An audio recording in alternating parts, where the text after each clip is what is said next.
Madame, Monsieur, fidèle du bout des ondes de la 96.5 Fraternité FM, bonjour.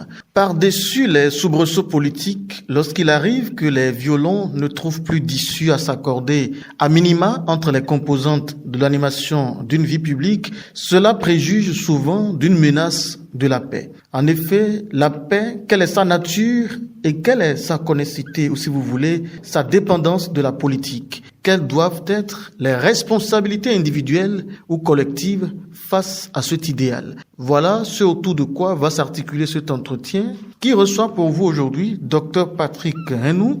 Il est sociologue politiste, maître de conférences des universités CAMES, enseignant-chercheur à l'université d'Abomey-Calavi, expert en gouvernance démocratique. Dr Patrick Henou, bonjour.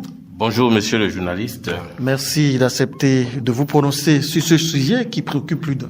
C'est un plaisir pour moi. Alors, en tant qu'expert en gouvernance démocratique, dites-nous d'entrée comment se porte le Bénin de votre point de vue scientifique. Mais c'est une question assez vaste. Le Bénin a fait une option démocratique depuis la conférence des forces vives de la nation. Et je crois que c'est à cette conférence que les fondamentaux ont été posés. Et je crois que le Bénin a eu droit, en 90 déjà, à l'organisation d'une série d'élections que Richard Banegas a qualifié d'élections fondatrices. Parce que effectivement, ce sont des élections qui ont permis d'asseoir, je vais dire, les institutions les plus importantes de l'ère du renouveau démocratique. Et depuis lors, le Bénin fait son petit bonhomme de chemin. Différents gouvernements se sont relayés. Ils ne se ressemblent pas. Et toujours est-il que le Bénin n'a pas encore réussi à se mettre sur, je veux dire, l'échiquier international en termes de pays suffisamment solides, capables de trouver de l'emploi à sa jeunesse, capables de relever les défis du développement.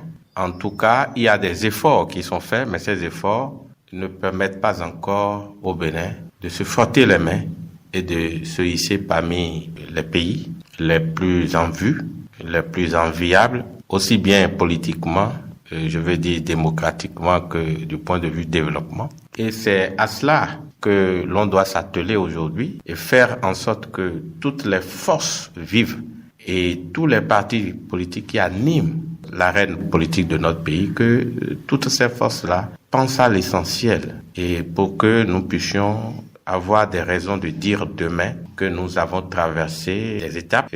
Nous avons eu un parcours digne du nom parce que quand on observe de 90 à aujourd'hui, c'est un peu comme si nous évoluions en dents de scie. Et ça, lorsqu'on essaye d'interroger tous les aspects, ou si vous voulez, tous les paliers donc du développement.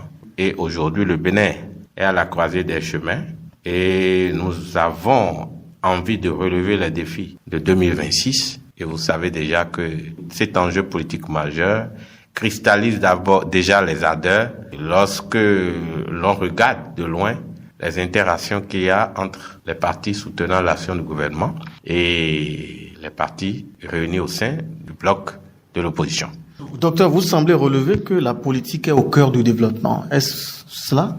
Oui, effectivement, la politique est au cœur du développement. C'est vrai que lorsque l'on prend le développement, on peut penser à plusieurs aspects qui embrassent d'ailleurs l'ensemble des domaines de la vie sociale. On peut penser à l'économie, on peut penser à la culture, on peut penser à la politique, on peut penser à l'environnement. En tout cas, il y a plusieurs domaines, mais toujours est-il que le premier domaine qui s'assure de la gestion des autres, ce premier domaine-là, c'est le domaine politique. Pourquoi? Parce que c'est dans l'arène politique que l'on voit émerger certains partis politiques qui ont pour ambition de conquérir le pouvoir d'État et de l'exercer. Et c'est dans le domaine politique que, à l'issue des élections, on installe un président de la République qui, à son tour, forme son gouvernement. Dans notre cas, puisqu'on est dans un régime présidentiel, forme son gouvernement et installe ses ministres qui ont pour mission de, comme un accord avec le président de la République, je veux dire, de concevoir la politique générale du gouvernement et de veiller à ce que cette politique-là soit appliquée. Mais pour être plus pointilleux sur la question, je dirais que la définition de cette politique, c'est en quelque sorte les politiques publiques qui émergent du programme donc de société brandi par le candidat qui a été élu. Et donc, il y a comme une espèce de conversion de ce projet de société en politique publique qui reste encore un document élaboré avec un timing donné, avec des objectifs et résultats, avec un délai d'exécution, avec les moyens aussi, avec les acteurs majeurs ciblés. Et ça reste encore des documents. Mais lorsqu'on a cette politique qui va être mise en œuvre, on peut dire qu'on est dans l'action publique. Et c'est à cela que devrait s'atteler le pouvoir exécutif qui est installé. Ce travail important, d'abord de conception des politiques publiques, qui elle-même devrait se baser sur la demande sociale, sur les besoins des citoyens. Et c'est sur ce chantier phare que doit être mise en relief la légitimité des gouvernants. Que ceci soit au niveau de l'arène nationale ou au niveau donc de l'arène locale. Autrement dit, c'est la mise en œuvre de ces différentes politiques publiques qui est attendue en réalité des citoyens. Et cette mise en œuvre va soit renforcer la légitimité donc des gouvernants, soit contribuer à faire dégringoler cette légitimité si tant est que les responsables, les gouvernants installés, quel que soit le niveau où ils officient, lorsque ces gouvernants-là ne répondent pas aux attentes du peuple. Et donc, vous convenez avec moi qu'on ne peut pas aller au développement sans prendre en considération l'ensemble de ces points. Et la structure qui est garante, l'institution garante, donc de la mise en œuvre de tout ce que je viens de vous dire, c'est bien l'acteur politique majeur, c'est-à-dire le pouvoir exécutif qui est installé pour un mandat donné. Docteur Patrick Renou, vous l'avez relevé, les partis politiques ont pour ambition de conquérir le pouvoir, de l'exercer surtout en brandissant un programme qu'ils vont exécuter et qui soit à l'image de l'espoir ou de l'espérance, si vous voulez, de la population à la base. Et vous aviez parlé de légitimité dans l'exécution de ce programme. Dites-nous, à quel moment l'exécution de ce programme trébuche ou comment est-ce que ça trébuche jusqu'au point où ça affecte sa légitimité? D'abord, j'ai laissé entendre qu'il faut partir donc de la conception des politiques publiques. Et donc, lorsqu'on est en phase avec cette option-là, le pouvoir exécutif est installé pour une mission donnée. Si vous prenez tous les domaines de la vie sociale, les citoyens qui ont élu des gouvernants n'attendent qu'une seule chose, c'est-à-dire que les problèmes auxquels ils sont confrontés trouvent des solutions. Que les gouvernants leur prouvent qu'ils peuvent s'attaquer à ces problèmes. Ils ne veulent pas forcément que tous les problèmes soient définitivement réglés, mais que l'essentiel soit fait et qu'ils montrent que le pouvoir exécutif montre qu'il peut ou démontre qu'il peut apporter ces solutions-là. Ça, c'est le premier élément qu'il faut évoquer. Et donc, dans l'exercice de son mandat, le pouvoir exécutif, lorsqu'il trébuche, lorsqu'il s'écarte des problèmes des citoyens, prenons par exemple l'emploi des jeunes, prenons par exemple les conditions de vie et de travail des agriculteurs, prenons même les femmes, prenons les hommes d'affaires, etc., qui sont des parties intégrantes de la société, lorsque les citoyens se rendent compte que le pouvoir exécutif installé se sert plutôt que de servir en s'écartant donc des objectifs qui ont été à la base de son élection. Lorsque les citoyens font ce constat, ils perdent confiance. En tout cas, les gouvernants installés voient leur crédit de confiance dégringoler de son piédestal. Parce que justement, la confiance ne peut pas être renouvelée dans ces cas. Les citoyens se désolidarisent, rechignent et se montrent hostiles au gouvernant, au pouvoir exécutif qui a délibérément choisi de ne pas se préoccuper donc des problèmes des citoyens. Et c'est à ce niveau-là que la légitimité prend un coup, la légitimité des gouvernants.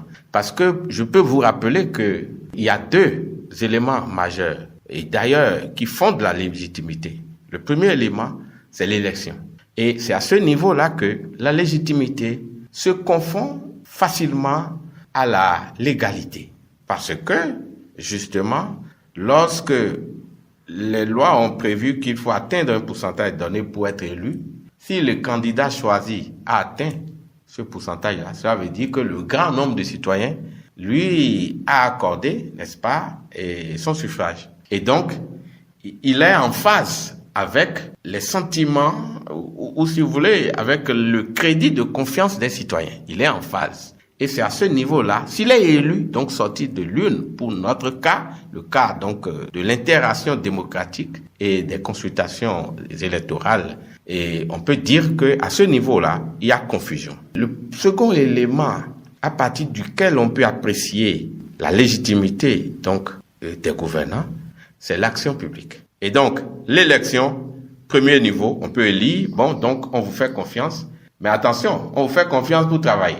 Pour travailler à quoi? À l'amélioration des conditions de vie des citoyens qui vous ont élus. Et l'amélioration passe par la mise en œuvre des politiques publiques que vous aurez définies et que vous aurez définies en tenant compte des préoccupations majeures des citoyens qui vous ont fait confiance. Alors là, lorsque sur le chantier précis de la mise en œuvre des politiques publiques qui sont censées apporter la satisfaction aux besoins exprimés par les citoyens, lorsque sur ce chantier précis, les gouvernants perdent pied, s'écartent des intérêts, je veux dire généraux, pour parler un peu comme Jean-Jacques Rousseau, lorsqu'ils s'écartent de la volonté générale, en privilégiant par exemple des intérêts particuliers, lorsqu'ils le font, et que ça atteint une proportion donnée, c'est que les citoyens perdent confiance totalement. Et donc, la légitimité qui était presque intacte à l'élection, cette légitimité commence à prendre un coup.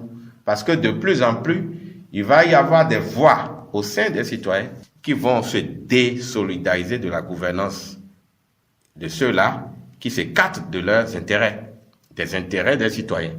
Et du coup, aussi longtemps que les gouvernants vont s'écarter et vont atteindre des proportions vraiment considérables, les citoyens vont s'écarter et vont préférer opter, dans ce cas de figure, pour la délégitimation, c'est-à-dire la remise en cause de la légitimité des gouvernants, parce que sur le chantier précis de la mise en œuvre des politiques publiques, ces gouvernants se sont montrés défaillants. Considérant les deux lignes que vous avez soulignées tout à l'heure, que ce soit la ligne électorale pour contrôler la légitimité du pouvoir en place ou la ligne de l'exécution des programmes publics, il arrive que les acteurs politiques qui ne parlent pas le même langage avec le pouvoir en place se saisissent pratiquement de ce sentiment, de ce ressentiment de la population et en font, si vous voulez, les partis politiques de l'opposition, ils en font leur cheval de bataille. Au point où ça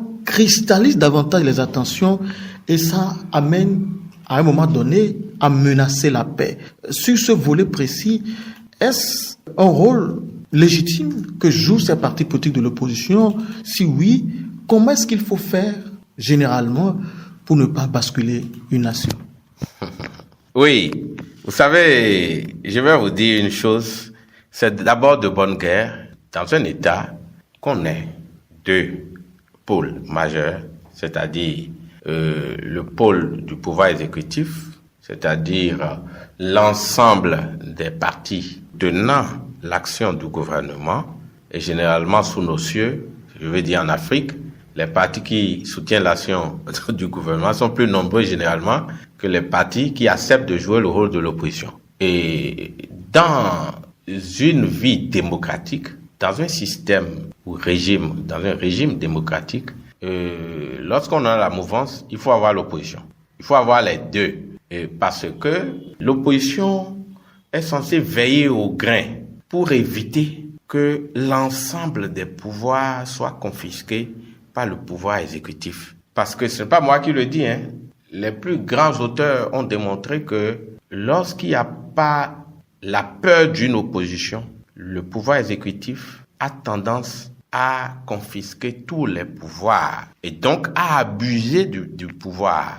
Et donc, il faut éviter en démocratie qu'on en arrive à l'abus du pouvoir. Comme on ne peut pas fermer les yeux et faire confiance au pouvoir exécutif, parce que si vous le faites et que vous vous taisez, c'est que le pouvoir exécutif aura tendance à abuser du pouvoir. Et donc, il faut que dans un système démocratique, qu'il y ait ces deux pôles et que le second pôle, qui est le pôle de l'opposition, joue le rôle de veilleur, attire l'attention sur les dérapages donc du pouvoir exécutif et tire la sonnette d'alarme en cas de besoin, parce que le but de l'exercice, c'est d'amener d'abord le pouvoir exécutif à ne pas s'accaparer tous les pouvoirs et à se préoccuper de la gestion saine du pouvoir d'État pour le mandat qui lui est confié. Et c'est le rôle de l'opposition. L'opposition est comme le contrepoids qui aide le système à fonctionner. Parce qu'il y a un regard de l'opposition, un regard critique, auquel devrait faire attention le pouvoir exécutif. Et donc, c'est du rôle de l'opposition de rechercher les points faibles du pouvoir exécutif. Parce que lui aussi est dans la dynamique de conquérir un jour le pouvoir d'État. Et tout pouvoir, et tout parti politique qui se crée va chercher à animer la vie politique et va chercher à conquérir. Aujourd'hui, on parle de mouvance parce que au sein donc des partis, il y en a au moins un qui a réussi à conquérir le pouvoir d'État et qui va l'exercer pour un mandat ou pour deux selon notre constitution. Et après, on va parler de l'alternance. Et une démocratie ne vit que lorsqu'on a la possibilité de parler de l'alternance. C'est-à-dire lorsqu'on sait que le pouvoir ne peut pas rester indéfiniment aux mains d'un seul. Lorsque le pouvoir reste indéfiniment aux mains d'un seul, c'est que finalement on tombe dans l'arbitraire. Et ça va être le pouvoir d'un seul reposant sur le caprice et l'arbitraire. Et le pouvoir démocratique n'est pas en phase avec cette façon de faire. Le pouvoir démocratique institue ou a institué que l'on anime la vie politique de façon à créer les conditions de l'alternance. Donc, l'opposition, le parti d'opposition est d'abord ce parti-là qui remplit les conditions fixées par la loi, qui est visible. On est visible que lorsqu'on anime la vie politique, qui est visible et qui se constitue sur une base et se donne un cadre de réflexion. Et je pense pour ma part qu'aujourd'hui, l'ensemble des partis de l'opposition arrivent à se donner un cadre. Mais ce n'est pas suffisant. C'est-à-dire qu'au sein de l'opposition, des partis de l'opposition, il doit y avoir un parti porte-flambeau. Et c'est ça le chef de file de l'opposition. Aujourd'hui, la loi a consacré cela. La loi a prévu aussi que le chef de file de l'opposition doit porter la voix de l'opposition. Comme le pouvoir exécutif porte la voix, donc, des partis qui le soutiennent. Et donc, on doit rester dans cette dynamique-là. Et pendant les compétitions électorales, le parti de l'opposition propose une alternative aux citoyens. Parce que c'est le peuple qui est souverain. Et l'alternative que le parti de l'opposition propose aux citoyens ne peut se baser que sur les faiblesses de la mouvance. Pour espérer accrocher les citoyens, pour espérer accrocher le peuple et dire au peuple, si vous me choisissez, moi je vous offre une autre perspective. C'est de bonne guerre parce que le but de l'exercice, c'est de faire en sorte que les citoyens soient gagnants. Vous êtes parti de l'opposition, vous avez proposé quelque chose. Les partis de l'opposition ont proposé aussi. Le peuple va juger pour voir ce qui optimise ses intérêts. Et en dernier ressort, c'est le peuple qui tranche en fonction de ces paramètres-là que je viens de vous énumérer. Et donc, le parti de l'opposition, pendant les compétitions électorales, propose donc l'alternance. Docteur Patrick Nganou, vous aviez très bien défini le cadre dans lequel peut ou doit se retrouver le parti politique de l'opposition pour pouvoir véritablement espérer conquérir le pouvoir et l'exercer. Et vous avez semblé relever que c'est un cadre qui doit être légitimement organisé par le pouvoir public. Entre-temps, si ce pouvoir public ne prête pas cette main forte aux partis politiques de l'opposition en leur accordant cette disposition, et à cela s'ajoute son échec dans le déroulement de son programme public, est-ce que les deux peuvent créer un clic qui pourrait faire disparaître la paix d'un pays? Oui, lorsque certains partis politiques, du fait de leur appartenance à l'opposition, ont le sentiment qu'ils sont relégués au dernier rang, ont le sentiment qu'ils sont évincés du jeu politique, il va de soi que ces partis manifestent leur désaccord. Comment? Parce que, je vous le dis, l'opposition a l'obligation d'ailleurs de se prononcer sur les options du gouvernement.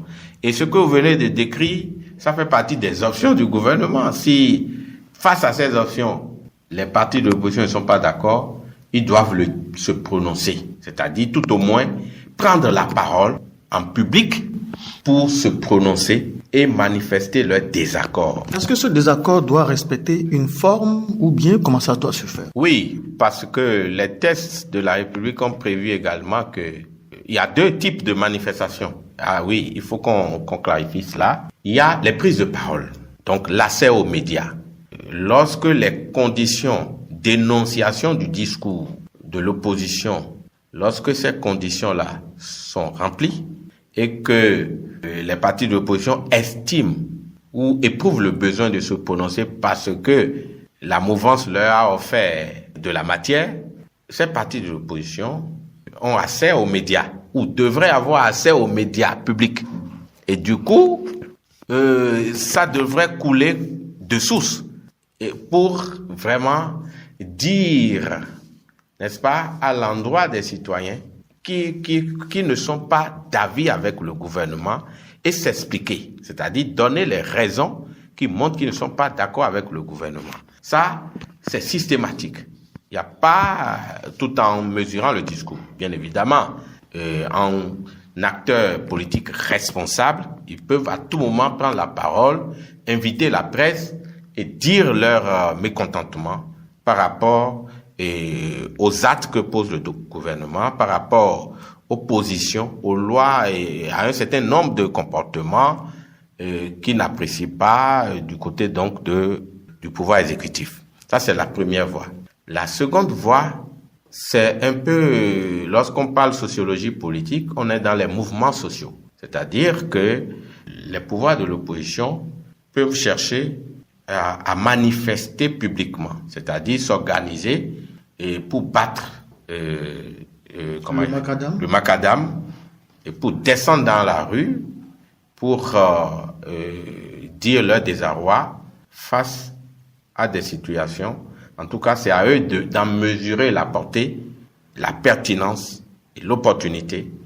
Mais pour faire cette deuxième action, puisque ça concerne l'ordre public et le risque de débordement n'est pas à minimiser, et c'est justement pour cette raison que on demande, la loi a prévu, les textes de la République ont prévu que pour en arriver là, il faut que les partis demandent une autorisation et que le pouvoir exécutif, avec ses démembrements bien évidemment, prenne des dispositions pour encadrer un peu ces mouvements sociaux pour qu'il n'y ait pas de débordement. Mais ce qu'on craint, il ne faudrait pas. Ce qu'on craint, c'est que parfois, le pouvoir exécutif se prévaut de ces dispositions pour empêcher les partis de l'opposition de manifester. Et c'est pour préserver la paix que les textes ont été votés dans ce sens, c'est-à-dire encadrés. Mais en Afrique, on se rend compte que de plus en plus, les gouvernants, en tout cas ceux qui gèrent le pouvoir public, prennent prétexte de cette disposition-là et pour clouer le bec aux partis de l'opposition qui, à un moment donné ou à un autre, éprouvent le besoin de dire leur désarroi, de manifester publiquement. Il est aisé de constater en Afrique aujourd'hui que des partis politiques de l'opposition qui expriment leur mécontentement en arrivent à être bloqués dans leur élan parce que le régime en place estime qu'il a le monopole de la décision ou du pouvoir public. Quand les deux dans ce contexte de conflit, n'arrivent pas à s'entendre et qui décident. Nous avons, par exemple, au Bénin récemment, entendu dans une conférence de presse où des partis politiques de l'opposition ont clairement demandé à ce que des populations aillent déloger un chef de l'État. Alors, dans ce contexte où, en face, le chef de l'État en question n'est pas prêt à démordre, quand est-ce que le point de consensus pourrait être trouvé pour que cette paix qui est menacée, ou ces menaces qui planent sur notre tête, puissent être écartées? Chacun des pôles de l'arène politique, je veux dire la mouvance et je veux dire l'opposition, devrait en principe prendre la mesure de la situation pour ne pas en arriver à l'escalade. Je le dis parce que et la mouvance et l'opposition, chacune des parties, donc de ces deux parties, et là ce n'est pas parti politique, chacune des deux parties a un rôle majeur à jouer si on veut préserver la paix. D'un côté, il y a ceux qui tiennent les ficelles de l'exécutif, du pouvoir exécutif, qui devraient ne pas utiliser ces ficelles-là pour sanctionner, punir ceux qui sont de l'autre côté. Je veux dire les partis de l'opposition. Il faut pas qu'il y ait un système d'exclusion parce que lorsque l'on fonctionne en voulant tout prendre, en empêchant de façon systématique les autres vont se sentir lésés, marginalisés et peuvent perdre espoir et chercher à prendre des voies qui n'ont pas celles de l'apaisement. De la même façon, il revient aux partis de l'opposition de s'accrocher à l'essentiel. Parce que l'interaction recherchée, comme je l'ai dit, est nécessaire pour la vie démocratique, si tant est que l'on accepte de mener une vie démocratique. Donc, il est de la responsabilité du pouvoir exécutif, comme il en est, donc de la responsabilité de l'opposition. Il y a plus de responsabilité du côté de la mouvance, parce que, surtout si on est en contexte du fait majoritaire, c'est-à-dire du prolongement de la mouvance au sein du Parlement. Et c'est le cas aujourd'hui, par exemple. Il y a que l'Assemblée nationale est dominée par les partis soutenant l'action du gouvernement. Et donc, il ne faudrait pas que l'on se serve de cette majorité-là pour écraser les autres. Et si on veut écraser les autres, si on montre qu'on veut écraser les autres, si les autres ont le sentiment qu'on les a évincés, qu'on les a exclus, ils vont avoir du ressentiment. Et c'est ce qui n'est pas bon pour le fonctionnement du jeu démocratique. On peut ne pas être d'accord. Et d'ailleurs, on ne veut pas forcément que la mouvance et l'opposition soient d'accord. Le but de l'exercice, ce n'est pas qu'ils soient tombés d'accord, non. C'est que chacun défende son idéal, son projet pour le Bénin, et que, au bout du rouleau, les citoyens décident. Encore faudrait-il donner la possibilité aux citoyens de décider. Cela voudrait dire qu'il faut organiser des élections transparentes, régulières, et se voyer. Si ces élections ne sont pas transparentes, ça veut dire qu'on a cloué également, qu'on a contingenté des citoyens, on les empêche donc de décider en toute liberté. Et dans ce cas de figure, il peut y avoir perpétuation donc du système d'ensevelissement de l'opposition, ce qui n'est pas une bonne chose. Il faut laisser le jeu ouvert.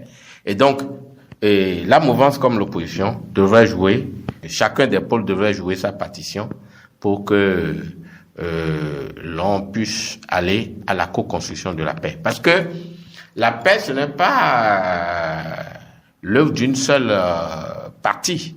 C'est l'œuvre de toutes les parties prenantes. Parce que dans un système, les acteurs sont divers et variés. À partir de cet instant, il faut que les différents acteurs se fassent confiance. Aujourd'hui, ce n'est pas la confiance qui est la chose la mieux partagée dans l'arène politique. Au regard donc de l'actualité, il y a une fébrilité quand même manifeste au niveau donc de l'opposition qui estime toujours qu'elle n'est pas prise en compte dans ce qui s'annonce en 2026. Et cela cristallise les ardeurs et ça n'augure pas d'un avenir meilleur du point de vue développement et du point de vue préservation de la paix. Parce que si les conditions de paix ne sont pas remplies, on ne peut pas s'attaquer aux problèmes de développement.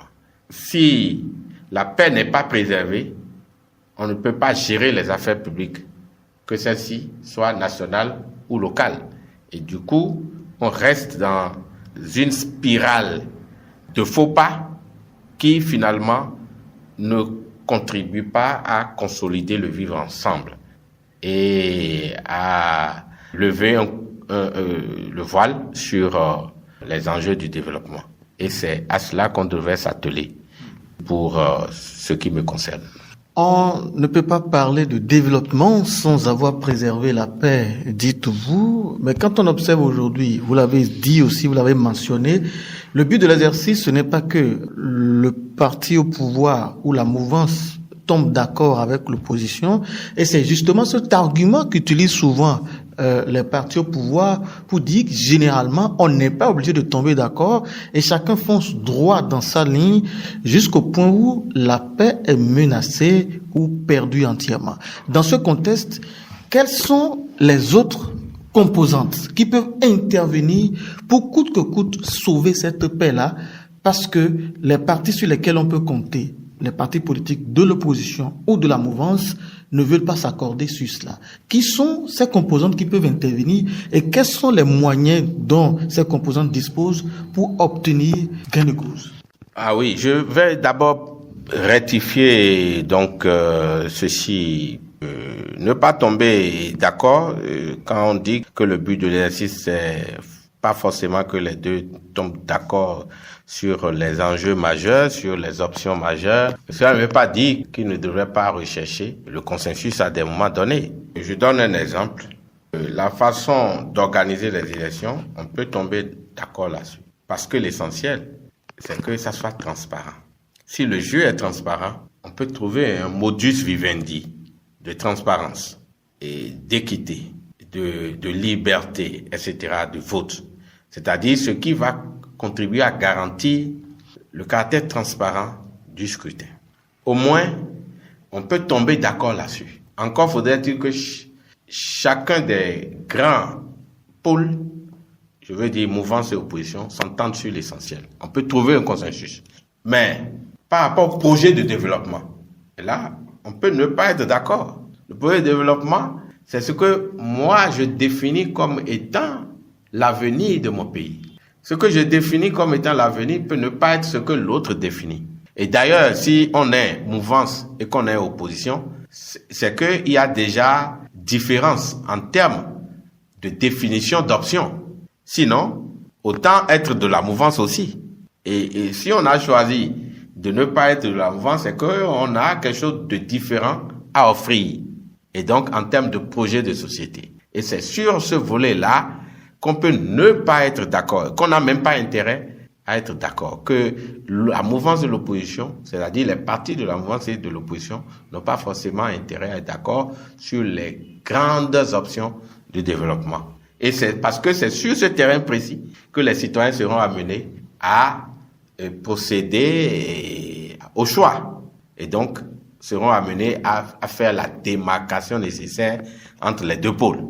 Deuxièmement, pour en venir à votre question. Quelles sont les composantes qui peuvent agir si les deux autres ne s'entendent pas? Si les deux ne s'entendent pas par rapport à la définition des préalables et des conditions, comme c'est le cas pour le code électoral, lorsque les deux ne s'entendent pas, il revient à un troisième acteur de se frayer du chemin pour faire de l'intermédiation.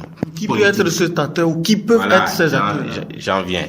Et c'est la société civile, c'est l'ensemble des organisations de la société civile qui peuvent trouver un cadre d'échange pour constituer également un troisième pouvoir, un pôle de pouvoir susceptible d'amener les deux à accorder, la mouvance et l'opposition, à accorder leur violon. Quand je parle des organisations de la société civile, aussi ou de la société civile tout court, il y a toutes les parties prenantes de la société civile, tous les démembrements de la société civile, qui ont un creuset au Bénin. Je veux dire, les organisations de la société civile, malheureusement, les grandes figures de cette société civile qu'on connaît ou qu'on a connues sous nos cieux aujourd'hui apprécient ou louangent régulièrement le régime en place. Est-ce que cette partialité peut contribuer à retrouver la paix recherchée? Si on a choisi, si dans la définition de la démarche, on éprouve le besoin de recourir à ce troisième acteur, composé donc des organisations de la société civile, des notabilités, des chefs religieux, chefs de coutume, etc., qui ont leur creuset. Si, de façon systématique, on pense à ce troisième acteur, c'est en supposant que ce troisième acteur doit travailler à se mettre au-dessus de la mêlée. Si l'acteur n'est pas au-dessus de la mêlée, les résultats escomptés ne seront jamais atteints. En réalité, on devrait travailler à ce que l'image de ce troisième acteur soit une image crédible. Et pour prendre la parole en public et agir sur les positions déjà cristallisées, il faut être dans une certaine posture, la posture de neutralité. Et aujourd'hui, effectivement, il y a quand même des acteurs de la société civile qui peuvent se mettre au-dessus de la mêlée, mais il y en a d'autres qui ont été entachés parce qu'ils se sont précipités à prendre fait et cause pour certaines catégories d'acteurs politiques. Et donc, cela leur enlève, je veux dire, l'intégralité de la crédibilité qui devrait inspirer. Et donc, ça pose un véritable problème. Et dans tous les cas, on ne peut en tout cas, nous ne pouvons que de notre position de chercheurs, renvoyer la balle au troisième acteur en essayant de montrer le profil que devrait avoir ce troisième acteur pour espérer répondre aux attentes. Et c'est ce que nous essayons de faire. Je rappelle à nos auditeurs que nous recevons aujourd'hui Dr Patrick Renou. Il est sociologue, politiste, maître de conférences des universités CAMES, enseignant-chercheur à l'université d'Abomey-Calavi, expert en gouvernance démocratique. Nous nous acheminons tout doucement vers la fin de cet entretien. Mais avant d'aller probablement à la dernière question, Dr Patrick Renou, dites-nous, si ces trois acteurs échouent finalement à la recherche de ce consensus autour de la paix, est-ce que vous avez une idée en tant que scientifique des conséquences, en quelque sorte, en quelques mots si vous voulez, de l'absence de cette paix-là? Si on l'a observé dans plusieurs pays en Afrique, lorsque les positions sont vraiment clivées et que le troisième acteur n'arrive pas à faire descendre la tension, il y a des risques de basculement. Pour reprendre l'expression de Richard Banegas, il y a un risque de basculement. Cette fois-ci, ce n'est pas un basculement idéologique comme on en a connu au Bénin, c'est-à-dire en quittant le régime marxiste pour le régime démocratique. Ça, c'est un basculement idéologique. Mais le cas auquel vous faites allusion, c'est un basculement, je veux dire, social, qui finalement apporte, je veux dire, qui finalement ne permet plus de parler d'une même voix. Et donc, il y a risque de conflit, risque de violence. On l'a vu dans des pays en Afrique qui n'ont pas pu contenir leurs ardeurs, leur débauche d'énergie par rapport à la haine que ces différents acteurs ont nourri les uns pour les autres. J'ose croire qu'on n'en arrivera pas à cette extrémité. Vous savez, nous luttons déjà dans le nord du pays contre l'extrémisme violent. Et donc, on doit faire en sorte que, à l'intérieur, qu'on capitalise les énergies, les forces pour être plus fort face à la menace terroriste plutôt que de prêter le flanc au conflit au plan interne. Et donc, je pense pour ma part que il y a des risques. Le risque ne veut pas dire que c'est déjà arrivé, mais on doit travailler, continuer à travailler. Et l'autre élément, c'est que la nuit porte conseil aux uns et aux autres. C'est-à-dire que, chemin faisant, que chacun essaye de mettre de l'eau dans son vin et de faire en sorte que les acquis soient préservés et que le climat de paix et de stabilité qui constitue vraiment un élément important pour la relance de l'économie, que l'on fasse attention à cela, que l'on intègre ça dans notre façon de penser et de savoir que l'on peut vraiment privilégier l'essentiel au détriment, n'est-ce pas, de l'inessentiel. On aurait pu poursuivre cette émission parce qu'il y a encore des pans de cette thématique qu'on aurait bien voulu aborder, mais le temps n'étant pas élastique, je vais vous poser probablement la dernière question qui aurait bien fait de relancer le débat, mais c'est une dernière question qu'on peut imbriquer aussi à votre mot de la fin. Je voudrais savoir, qu'est-ce qui fait qu'aujourd'hui, sous nos cieux, les acteurs politiques de l'opposition qui présentent un programme et qui accèdent au pouvoir arrivent à saccager l'alternance, l'espoir de l'alternance du peuple, au point où certains pouvoirs de l'opposition, une fois accédés au pouvoir, font pire. C'est parfois du même au même, parfois du même au pire. Scientifiquement, qu'est-ce qui pourrait justifier cela?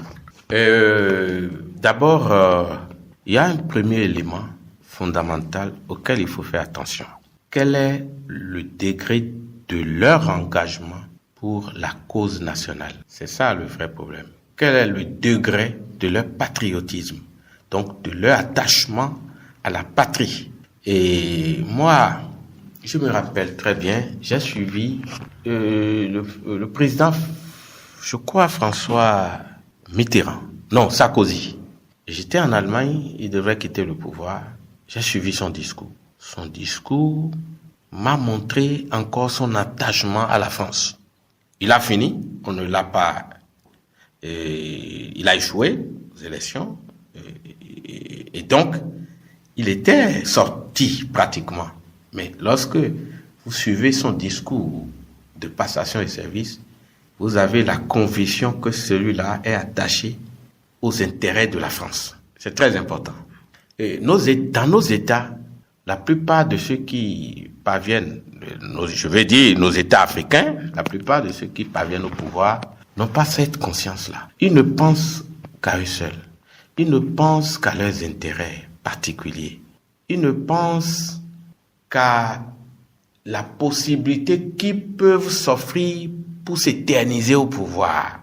Et lorsque l'on s'inscrit dans cette dynamique, il va de soi que quelle que soit la posture qu'on a aujourd'hui, on peut courir le risque de l'échec si l'on parvient au pouvoir, si tant est que ces préalables-là ne sont pas remplis. Et c'est ce que nous constatons au niveau de certains.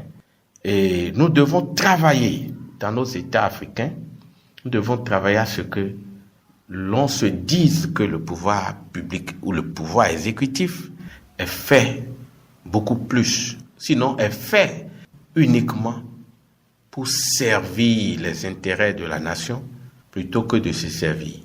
Et je crois que si on arrive à intégrer cela à notre façon de penser et d'être, on va réussir de grandes choses en Afrique. Et c'est à cela que moi j'invite les chefs d'État. Vous aurez compris, dans un pays, il y en a qui, après avoir fait 2 mandats, font réviser la Constitution et s'éternisent au pouvoir. Il y a d'autres qui, après avoir dilapidé les ressources de l'État, installe un quidam, le temps de revenir, et finalement, on a une chaîne d'acteurs qui pillent littéralement les richesses donc, de l'État. Et donc, on doit travailler à ce que non seulement on contribue à accroître les ressources, mais qu'on installe un climat de paix, basé également sur le travail bien fait, sur, je veux dire, la redistribution équitable des ressources, basé sur, je veux dire, une vitalité au plan interne, une vitalité qui apporte de l'espoir aux citoyens, et donc basé sur la conception des politiques publiques et leur mise en œuvre de façon à servir uniquement la cause du peuple.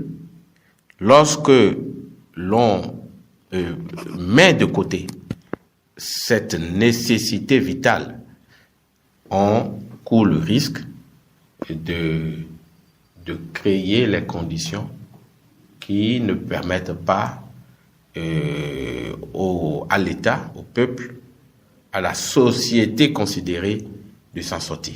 Nous sommes à la fin. Un mot pour conclure. Je voudrais saisir cette occasion pour lancer un appel, aussi bien à la mouvance qu'à l'opposition, pour dire que nous sommes à la croisée des chemins. 2026 est un rendez-vous majeur. Et la paix n'étant pas un vain mot, puisqu'elle est un comportement, j'attire leur attention sur la nécessité que ces partis ont de défendre l'intérêt supérieur de la nation en ayant des attitudes qui puissent servir la paix, qui puissent installer un climat de confiance, parce que si ces préalables-là ne sont pas remplis, cela n'augure pas d'un avenir meilleur, cela ne permet pas aux gouvernants qui seront installés de se consacrer aux problèmes de développement. Et Dieu sait que nous avons beaucoup de défis à relever dans notre pays en termes de développement. La jeunesse étant là, n'ayant pas d'emploi, les jeunes, qu'ils soient formés au niveau donc de l'enseignement général ou de l'enseignement technique, parfois la réalité devient la même. Ils n'ont pas de l'emploi. Et les gouvernants doivent faire en sorte que l'on réponde à cette équation, qui est une équation majeure, qui remet la confiance entre les citoyens et les prépare à faire les bonnes options, à poser les actes qu'il faut pour le développement dans l'intérêt de tous. Madame, Monsieur, vous l'avez compris, la paix, ce n'est qu'un mot de 4 lettres, mais qui tient la main droite du développement, marchant sur le chemin de la bonne gouvernance, et chaque acteur politique doit pouvoir la préserver. En tout cas, c'est ce qui ressort des propos du docteur Patrick Henou, sociologue politiste, maître de conférence des universités CAMES, enseignant-chercheur à l'université d'Abomey-Calavi, expert en gouvernance démocratique. Il espère quand même une flexibilité généralement de la part des pouvoirs publics face au pouvoir ou au parti de l'opposition, afin que le consensus soit trouvé pour la préservation de la paix. C'est la fin de cet entretien. On vous donne rendez-vous très très prochainement sur Fraternity FM, sur Fraternity FM, sur Fraternity FM, sur Fraternity FM, sur Fraternity FM, sur Fraternity